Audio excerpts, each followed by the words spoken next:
दिवाली की धूम के बाद अब भाई दूज का शुभ अवसर है, जो औपचारिक रूप से दिवाली उत्सव का समापन करता है।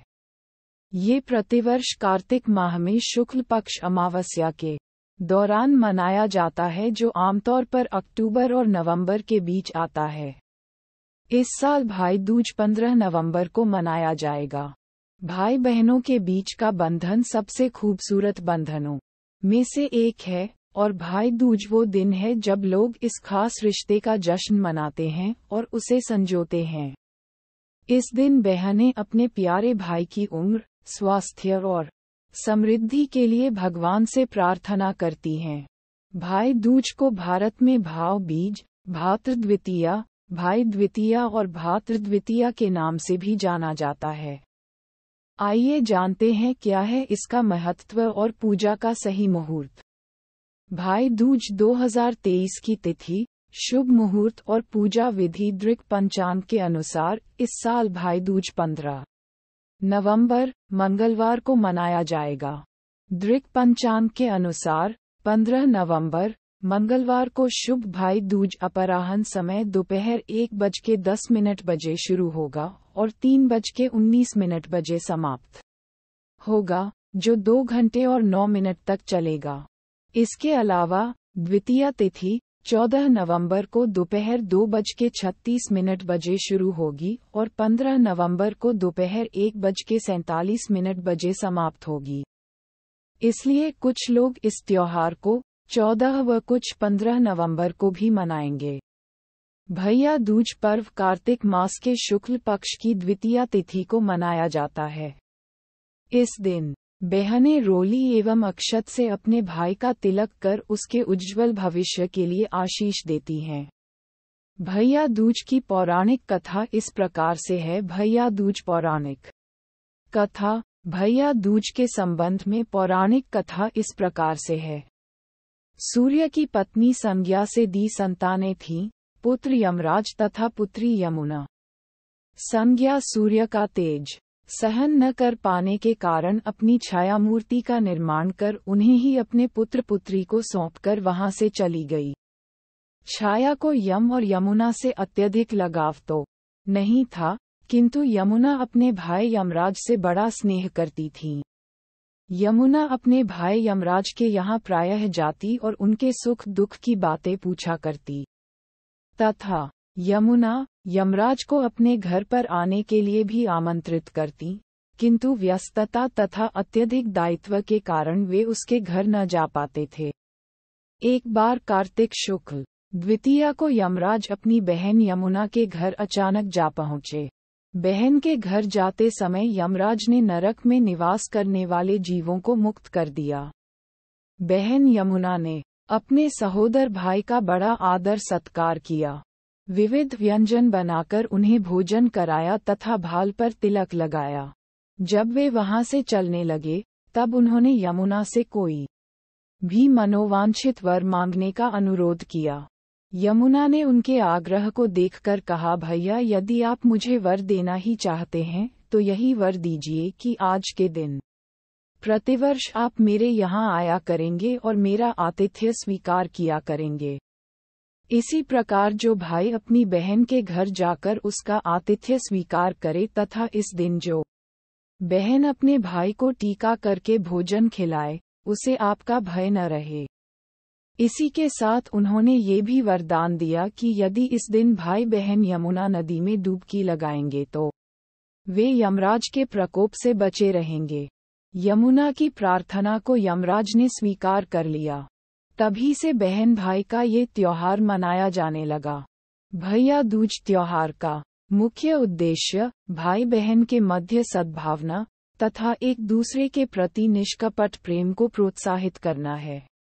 भैया दूज के दिन ही 5 दिनों तक चलने वाले दीपावली उत्सव का समापन भी हो जाता है।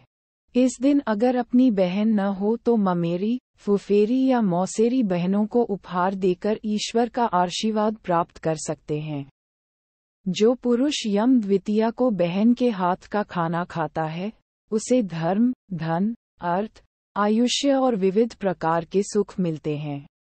साथ ही यम द्वितीया के दिन शाम को घर में बत्ती जलाने से पहले घर के बाहर 4 बत्तियों से युक्त दीपक जलाकर दीपदान करना भी फलदायी होता है।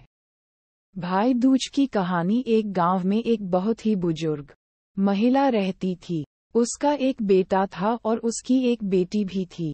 बुजुर्ग महिला ने अपनी बेटी की शादी कर दी थी।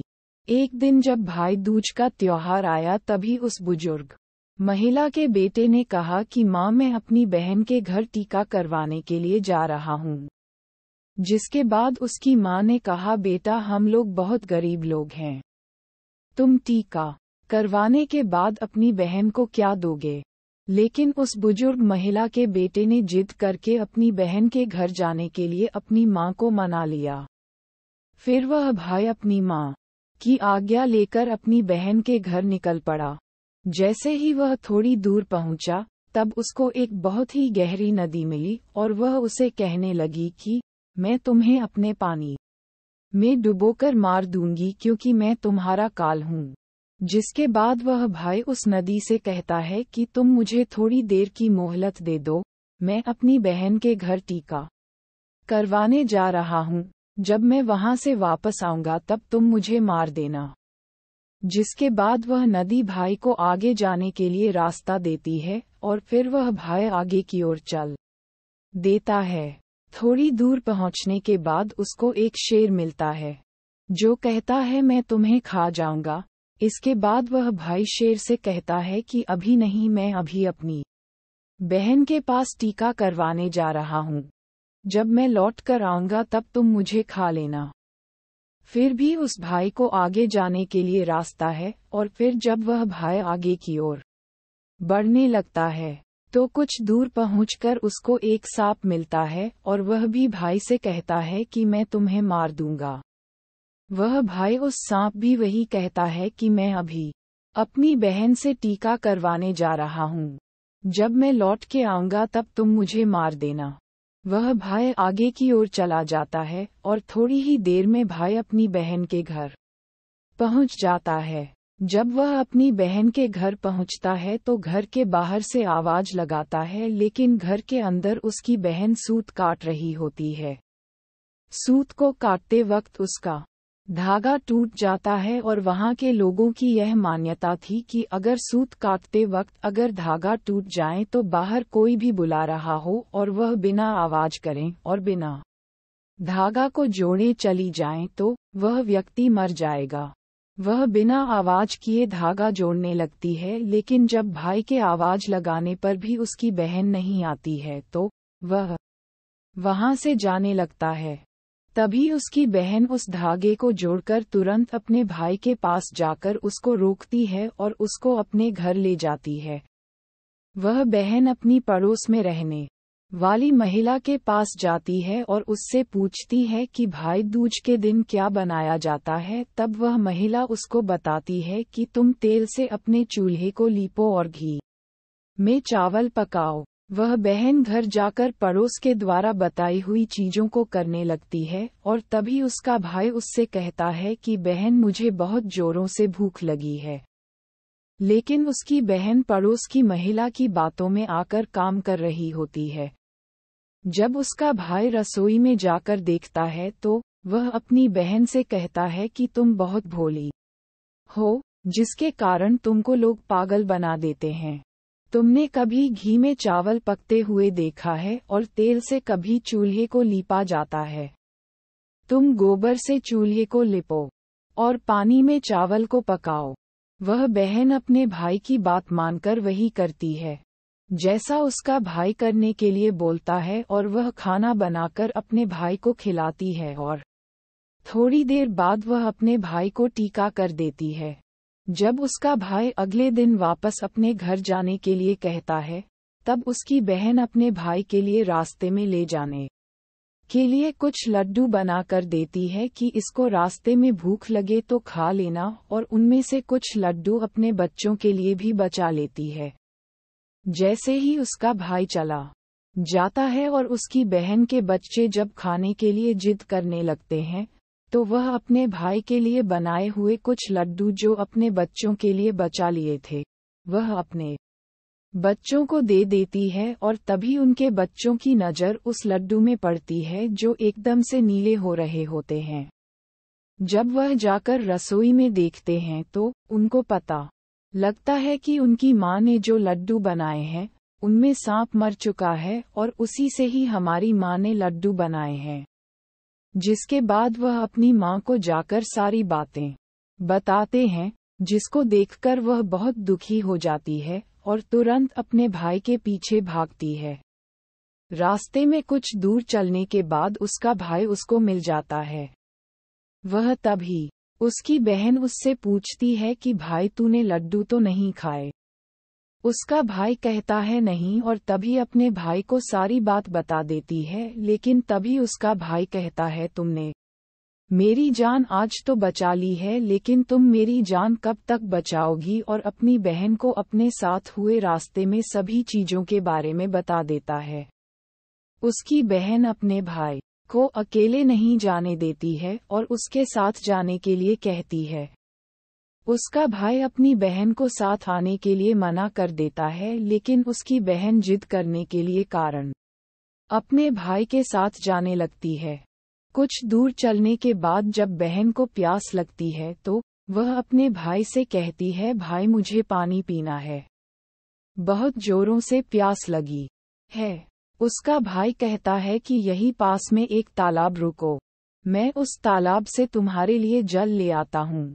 वह अपने भाई को तालाब के पास नहीं आने देती है और स्वयं ही अकेले तालाब के पास जाती है। जब वह तालाब के पास पहुंचती है तब उसको ही बुजुर्ग महिला मिलती है।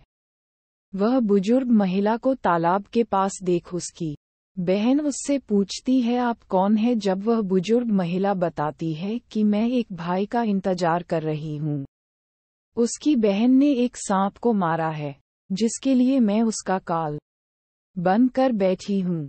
उसकी बहन उस बुजुर्ग महिला से अपने भाई की जान बचाने के लिए पूछती है और तभी वह बुजुर्ग महिला उसे कहती है कि तुम अपने भाई को खूब गालियां दो और जब तक उसकी शादी ना हो जाए तक तुम उसकी सारी घात टाल दो, तो तुम्हारे भाई की जान बच सकती है। वह बहन तुरंत वापस जाकर अपने घर से एक मांस का टुकड़ा और एक चुन्नी और एक कटोरी में थोड़ा सा दूध लेकर अपने भाई के पास आती है और उससे कहती है चलो। जैसे ही वह दोनों रास्ते में थोड़ी दूर चलने के पश्चात उनको एक वही शेर मिलता है जिसने उसके भाई को मारने के लिए पहले भी रोका था। जैसे ही वह शेर उसके भाई को मारने के लिए आगे बढ़ता है तब उसकी बहन शेर को एक मांस का टुकड़ा खाने के लिए दे देती है, जिससे शेर उस मांस के टुकड़े को खाने लगता है और वहां से दोनों लोग आगे चल देते हैं। आगे पहुंचकर जब थोड़ी दूर पर वही सांप मिलता है तो वह सांप को अपने साथ लाई हुई एक कटोरी में दूध को सांप के आगे रख देती है, जिससे साथ दूध पीने लगता है और वह लोग आगे की ओर चले जाते हैं। आगे जब नदी के पास पहुंचते हैं तब उसकी बहन नदी को एक चुन्नी देती है, जिससे नदी प्रसन्न होकर उनको आगे जाने का रास्ता दे देती है और थोड़ी देर पश्चात वह लोग अपने घर पहुंच जाते हैं। घर पहुंचकर उनकी मां अपने दोनों बच्चों को देखकर बहुत खुश हो जाती है, लेकिन उसकी बहन अपने भाई को गालियां देना शुरू कर देती है। ये देखकर माँ बेटे दोनों बहुत आश्चर्यचकित हो जाते हैं और थोड़े दिन गुजरने के बाद जब अपने बेटे का विवाह करने लगती है, विवाह के लिए जब निकासी की बारी आती है तब उसकी बहन कहती है पहले मेरी निकासी करो और मेरे भाई को आगे के रास्ते से नहीं पीछे के रास्ते से लेकर जाओ। बहन के ऐसा बोलते ही आगे का दरवाजा टूटकर गिर जाता है, जिसको देखकर सभी लोग हैरान हो जाते हैं और फिर जब फेरों की बारी आती है तब उसकी बहन कहती है कि पहले मेरे फेरे करो मेरे भाई के बाद में, और ऐसा बोलते ही वहां पर आग लग जाती है, जिससे वह आग को बुझा देती है। और फिर जब सुहागरात की बारी आती है तब उसकी बहन कहती है मैं भी इन लोगों के साथ में जाऊंगी। सभी लोग बीच में एक पर्दा डालकर उसकी बहन को भी अंदर जाने देते हैं। तभी रात में एक सांप आता है जिसको उसकी बहन एक डब्बे में बंद कर देती है और अपने भाई की जान बचा लेती है, और सुबह होते ही वह सभी को सच बता देती है कि वह ऐसा क्यों कर रही है, जिसे सभी ने उसकी बहन की प्रशंसा करने लगते हैं, और उसका भाई भी अपनी बहन से बहुत खुश हो जाता है, और तब उसकी बहन वापस अपने घर चली जाती है। एक बुढ़िया थी। उसके 7 बेटे और एक बेटी थी। बेटी की शादी हो चुकी थी। जब भी उसके बेटे की शादी होती, फेरों के समय एक नाग आता और उसके बेटे को डस लेता था। बेटा वही खत्म हो जाता और बहू विधवा। इस तरह उसके 6 बेटे मर गए। 7वें की शादी होनी बाकी थी। इस तरह अपने बेटों के मर जाने के दुख से बुढ़िया रो रो के अंधी हो गई थी। भाई दूज आने को हुई तो भाई ने कहा कि मैं बहन से तिलक कराने जाऊंगा। माँ ने कहा ठीक है। उधर जब बहन को पता चला कि उसका भाई आ रहा है तो वह खुशी से पागल होकर पड़ोसन के गई और पूछने लगी कि जब बहुत प्यारा भाई घर आए तो क्या बनाना चाहिए। पड़ोसन उसकी खुशी को देखकर जलभू गई और कह दिया कि दूध से रसोई लेप, घी में चावल पका। बहन ने ऐसा ही किया। उधर भाई जब बहन के घर जा रहा था तो उसे रास्ते में सांप मिला। सांप उसे डसने को हुआ। भाई बोला तुम मुझे क्यों डस रहे हो। सांप बोला मैं तुम्हारा काल हूँ और मुझे तुमको डसना है। भाई बोला मेरी बहन मेरा इंतजार कर रही है। मैं जब तिलक करा के वापस लौटूंगा तब तुम मुझे डस लेना। सांप ने कहा भला आज तक कोई अपनी मौत के लिए लौट के आया है जो तुम आओगे। भाई ने कहा अगर तुझे यकीन नहीं है तो तू मेरे झोले में बैठ जा। जब मैं अपनी बहन के तिलक करा लूं तब तू मुझे डस लेना। सांप ने ऐसा ही किया। भाई बहन के घर पहुंच गया। दोनों बड़े खुश हुए। भाई बोला बहन जल्दी से खाना दे, बड़ी भूख लगी है। बहन क्या करे, न तो दूध की रसोई सूखे न ही घी में चावल पके। भाई ने पूछा बहन इतनी देर क्यों लग रही है, तू क्या पका रही है। तब बहन ने बताया कि ऐसे ऐसे किया है। भाई बोला पगली कहीं घी में भी चावल पके हैं या दूध से कोई रसोई लीपे है। गोबर से रसोई लीप, दूध में चावल पका। बहन ने ऐसा ही किया। खाना खा के भाई को बहुत जोर नींद आने लगी। इतने में बहन के बच्चे आ गए। बोले मामा मामा हमारे लिए क्या लाए हो। भाई बोला मैं तो कुछ नहीं लाया। बच्चों ने वह झोला ले लिया जिसमें सांप था। जैसे ही उसे खोला उसमें से हीरे का हार निकला। बहन ने कहा भैया तूने बताया नहीं कि तू मेरे लिए इतना सुंदर हार लाए हो। भाई बोला बहना तुझे पसंद है तो तू ले ले, मुझे हार का क्या करना। अगले दिन भाई बोला अब मुझे जाना है, मेरे लिए खाना रख दे। बहन ने उसके लिए लड्डू बना के एक डब्बे में रख के दे दिए। भाई कुछ दूर जाकर थक कर एक पेड़ के नीचे सो गया। उधर बहन के जब बच्चों को जब भूख लगी तो माँ से कहा कि खाना दे दो। माँ ने कहा खाना अभी बनने में देर है। तो बच्चे बोले कि मामा को जो रखा है वही दे दो। तो वह बोली कि लड्डू बनाने के लिए बाजरा पीसा था, वही बचा पड़ा है चक्की में, जाकर खा लो। बच्चों ने देखा कि चक्की में तो सांप की हड्डियां पड़ी है। यही बात माँ को आकर बताई तो वह बावड़ी सी होकर भाई के पीछे भागी। रास्ते भर लोगों से पूछती कि किसी ने मेरा गैल बाटोई देखा, किसी ने मेरा बावड़ा सा भाई देखा। तब एक ने बताया कि कोई लेटा तो है पेड़ के नीचे, देख ले वही तो नहीं भागी। भागी पेड़ के नीचे पहुंची, अपने भाई को नींद से उठाया। भैया भैया कहीं तूने मेरे लड्डू तो नहीं खाए। भाई बोला ये ले तेरे लड्डू, नहीं खाए मैंने, ले दे के। लड्डू ही तो दिए थे। उसके भी पीछे पीछे आ गई।